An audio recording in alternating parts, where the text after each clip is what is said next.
Hi guys, welcome back to my channel. My name is Marlene. Today's video, I want to talk about the Kundalini Syndrome.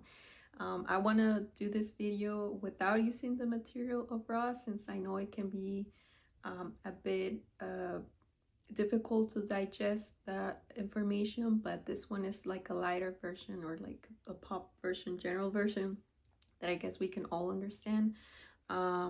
So for those that don't know much about the Kundalini, I want to give like a brief explanation or summary of what it is, and then talk about the symptoms. So, and then give out like recommendations. I don't want to put like my own story or experience here, because I feel like that's for another video, more private platform probably. But let's get started. So the Kundalini, it's basically that energy that moves from your root chakra all the way to your crown chakra. It's basically represented by a snake that represents transformation. So you're dying to your old version and becoming your new version, a more like divine version of yourself. This symbolism is mainly comes from like Hinduism.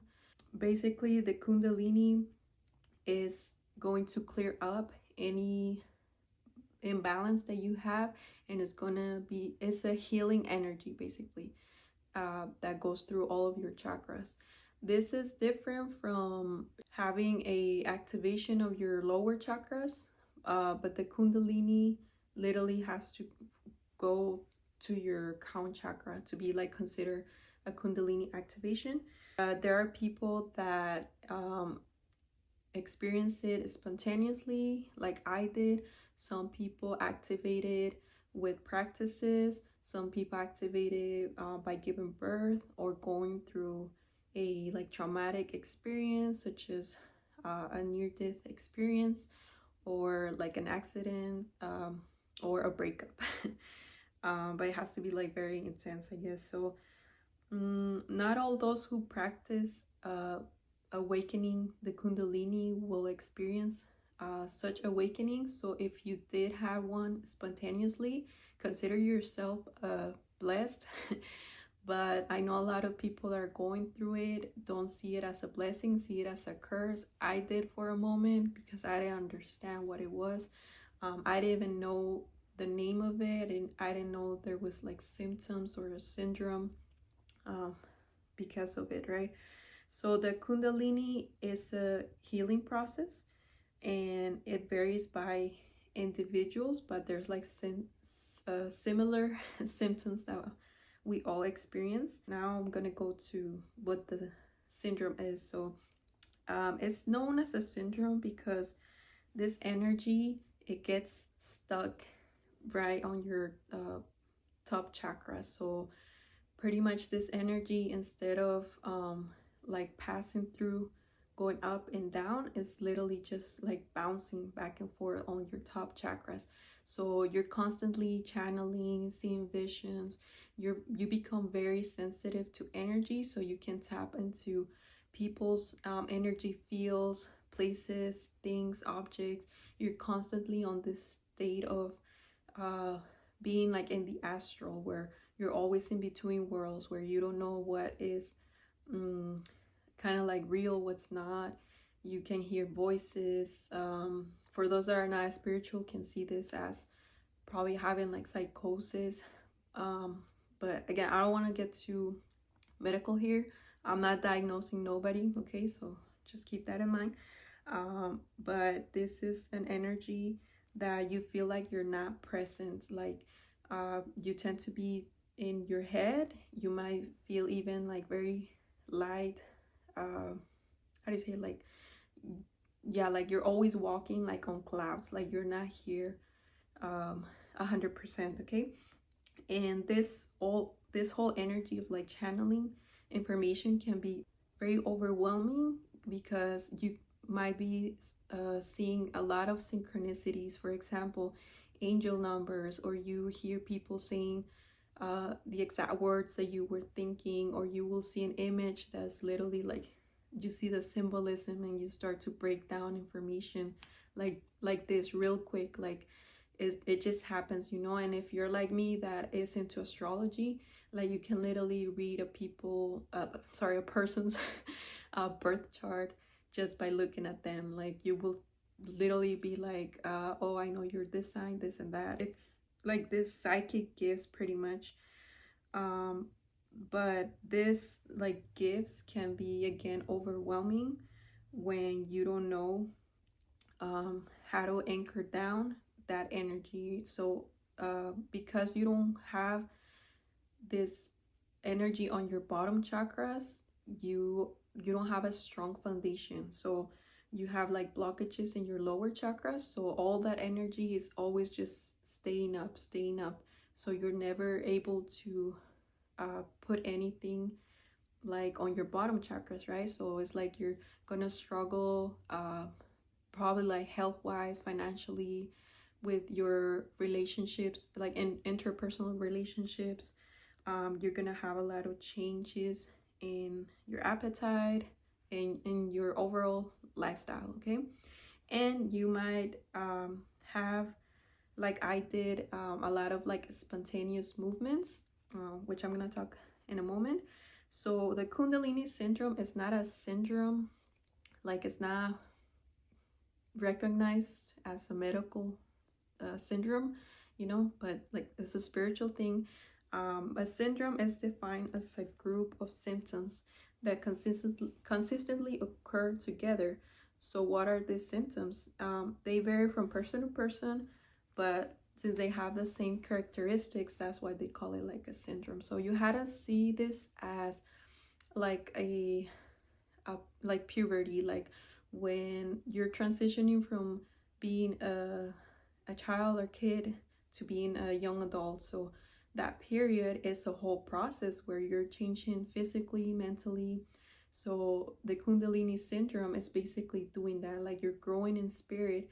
So you're gonna grow from your old version again to the new version, and it kind of depends on you how you're gonna undergo that process. That again is individual for each person.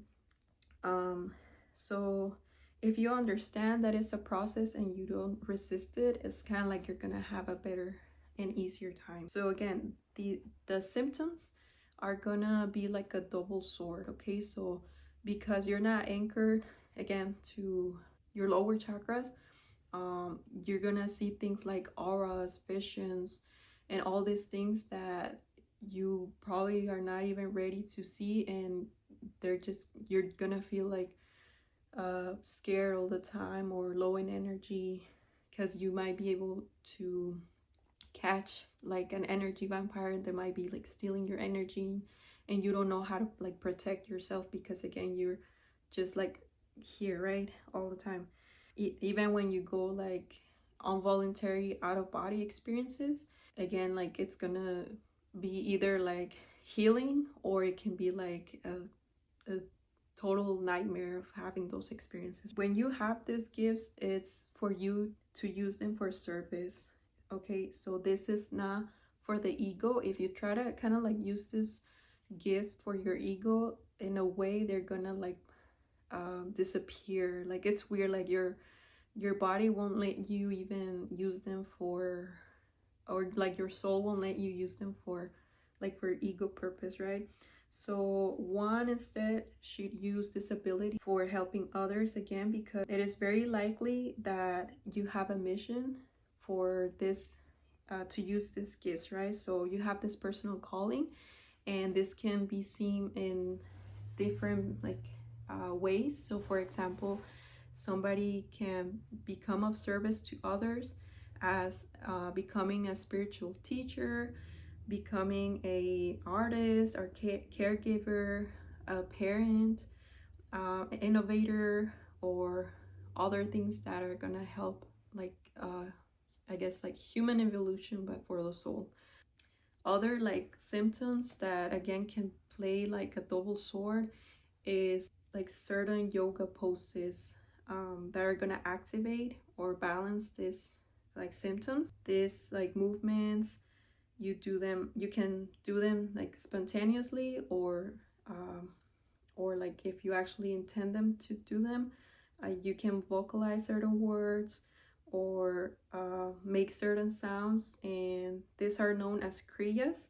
So for example, one symptom that I had was doing movements with my hands, which is called mudras, and they were spontaneous. I had no previous knowledge of mudras till I had my Kundalini symptoms. And then you can also have spontaneous breathing called pranayama.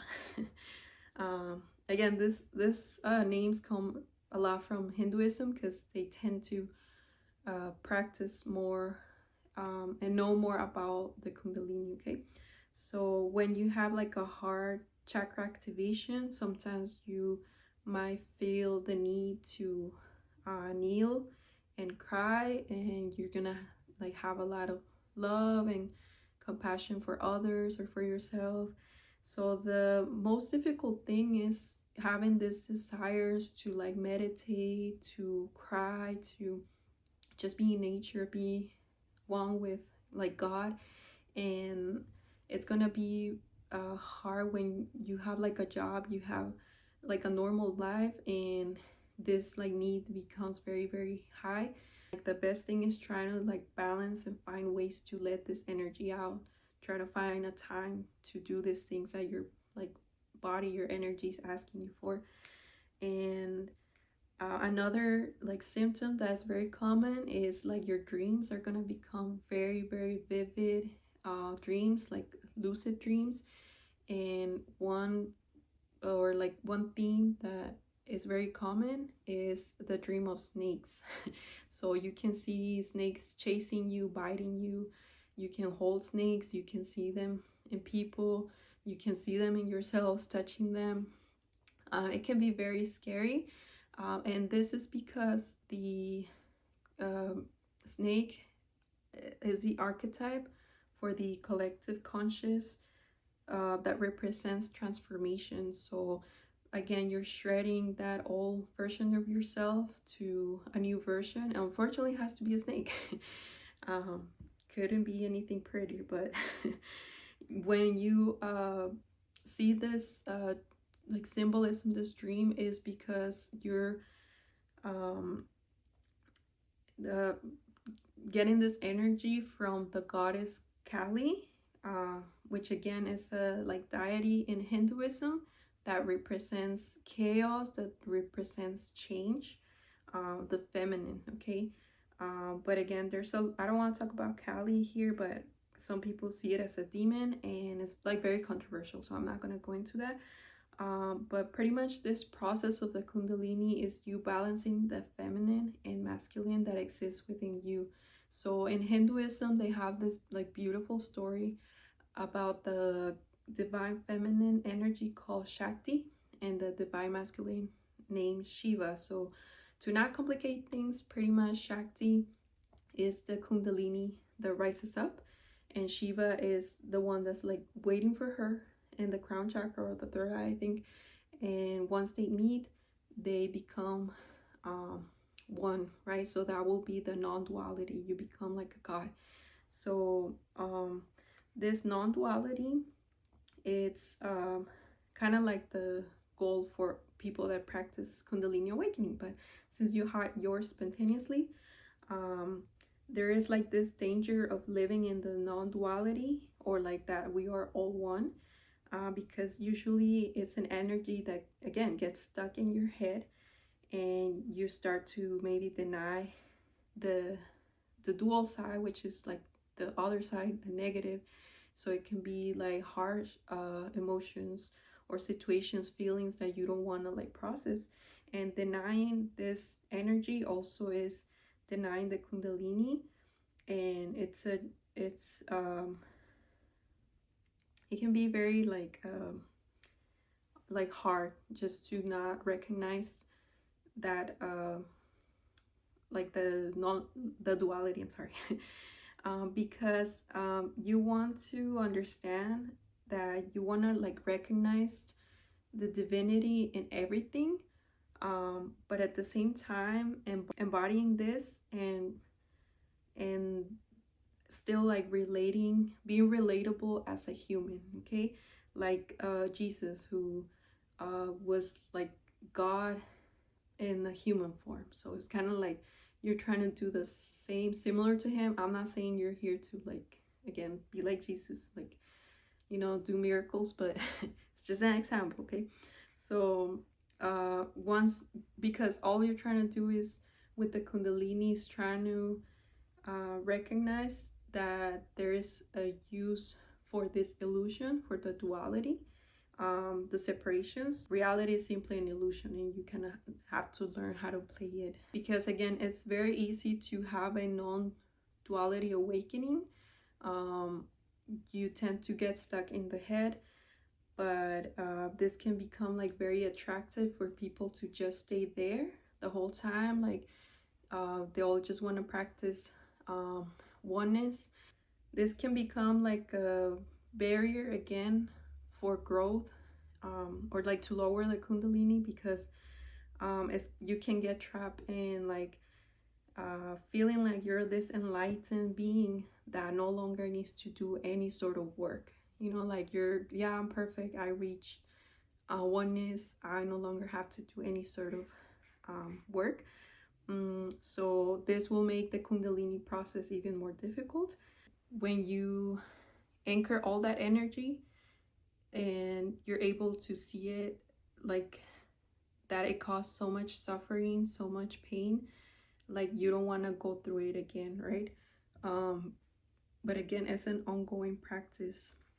So in order to manage like those symptoms, I have like some advice that is like very general. I was doing this intuitively because I feel like there's no better guide than yourself. Like you're the only one that understands your own process, and your guides can help you to be like more specific on what you actually need to lower those symptoms, right?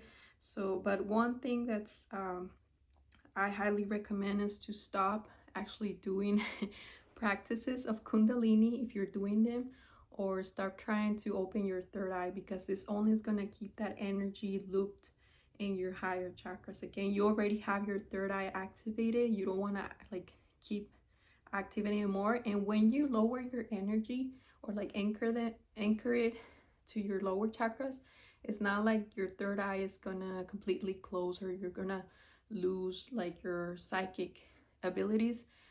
You're actually still gonna have them, but they're gonna make you even more, again, like relatable, like a human that can help out. It changes, you know. And practice grounding, like walking barefoot in the ground at a beach. And you can ask for guidance to God or your guides, but try not to be too involved with always seeking for confirmation or guidance, again, because you want to anchor yourself down. So when you go on a trip to ask your guides for this information, that whole information doesn't become overwhelming, and you're able to process it better and faster. Or you can also look for Reiki masters. So these are people that are able to manage like the energy of the chakras, balancing them. But you want to find somebody that knows about Kundalini, and not just for them to activate it.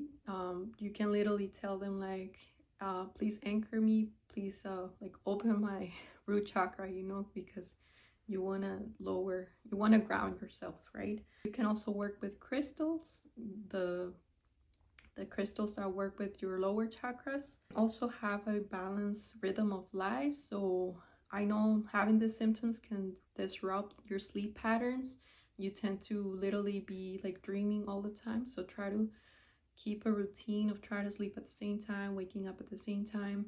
So that way you can regulate like your glands that are related to your chakras. And I want to make a video about this. And you also want to set energetic barriers, such as learning to say no, right? Because when you have a Kundalini awakening, you're so open to all the energy around you that you attract. Okay, people can feel your light unconsciously sometimes, and they will tend to gravitate towards you. So you have to learn to say no. You can be prone to attracting people that might want to like leech onto you from that energy. So you want to learn how to say no.